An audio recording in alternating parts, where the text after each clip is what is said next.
એણે કરીને મહારાજ આપણને આ વચનામૃતમાં આ શીખવાડવા માગે છે કે એણે કરીને તમે તમારી મહત્તા મોટપ કે એણે કરીને ફૂલાયા ન ફરો.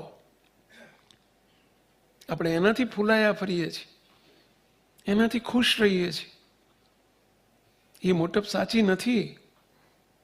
અમે સાધુ આજે લોકો અમારી ચારે બાજુ ફરે અને માન સન્માન આપે, સ્વામી સ્વામી ગુરુ ગુરુ કરે, એ મોટપ સાચી નથી.